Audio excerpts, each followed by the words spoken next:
কিন্তু তোমার কাছে এটা কি মনে হয় না যে যদি এই সরকার জায়গায় জায়গায় রিহ্যাব সেন্টার গঠন করে এবং এইসব মাদকাসক্ত ছেলেবেলেদের নিয়ে এই জায়গায় 6 মাস 1 বছর রাইখা তারপরে একটা কাজের ব্যবস্থা করে দেয়, তাহলে যুব সমাজটা পরিষ্কার হয়ে যায়, ক্লিন নিউট্রাল, তার গদিও থাকবে।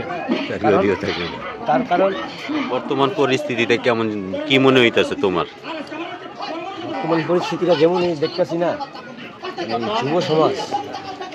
যুব সমাজ মাদকে আসক্ত। এদেশে আইন শক্তিমান, যার কারণে শক্তিশালী হয়েও শক্তি দেখাতে পারে না তারা।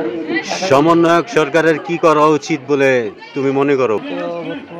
মনে করি বর্তমান সমন্বয়ক সরকার যিনি আছে মোহাম্মদ ইউনূস, ডক্টর ইউনূস, উনি যেহেতু বর্তমান চেয়ারে উনি আছে, ওনার এই বর্তমান পরিস্থিতি হিসেবে ওনার একান্তই কাজ করা দরকার। সেটা হচ্ছে দেশে যে মাদক দ্রব্য যেটা ঢুকে, যেটার কারণে যুব সমাজ নষ্ট হয়ে যায়।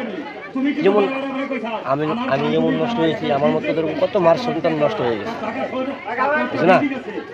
তারা জানি তাদের মার করে আবার পুনরায় ফিরে আসতে অবশ্য এটা তো সম্ভব না।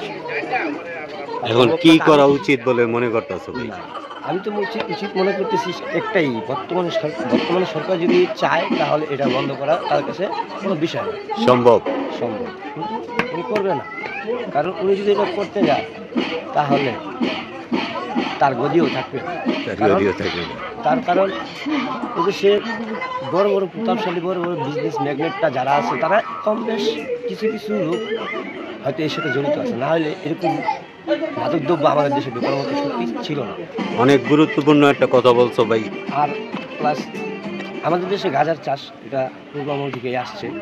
গাঁজার চাষ হতে কিছু করা লাগে না, এমন সময় গেছে কিছু জায়গাতে গাছ হয়ে গেছে মাটির থেকে, এটা আল্লাহর দান, সেটা স্বাভাবিক হতেই পারে।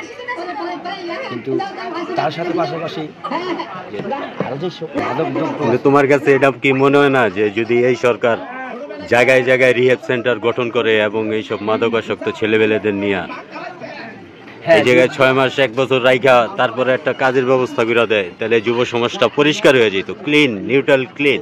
সেটা তো সরকার করতে পারবে না। কারণ সেটা কেন পারবে না? সেটা করার মতো কেন পারবে না? হাজার কোটি টাকা বাইরে চলে যাইতেছে, তাহলে আগে ছিল এই টাকা দিয়ে যদি রিহ্যাব সেন্টার তৈরি হয় তাহলে সমস্যাটা কোথায়? দেখেন, নেশা দ্রব্যতে বর্তমানে যুবক সমাজ নষ্ট হয়ে যেতে হবে। আগে ছিল 1, পরে হয়েছে 100, পরে হয়েছে 1000, পরে হয়েছে লাখ, পরে কোটিতে চলে গেছে। এই কোটিতে যদি সরকার চালাতে যায় তাহলে সরকারের হিমশিম খাইতে হবে। কারণ ওনাদের যে খরচ, পারিবারিক নিজের পার্সোনাল যে খরচটা হবে শুধু ডাল ভাতের জন্য, 1 কোটি মানুষ হলে তাদের জন্য দেখবেন কত কোটি টাকা লাগবে। সেটা কি সরকার নিজের পকেট থেকে দিবে? না, দিবে না। কারণ ওনারা আমাদের ভালো চায়, কিন্তু আমাদের উপকার চায় না। উপকার যদি চাইতো তাহলে আমরা কি এইভাবে করে নষ্ট হইতাম না।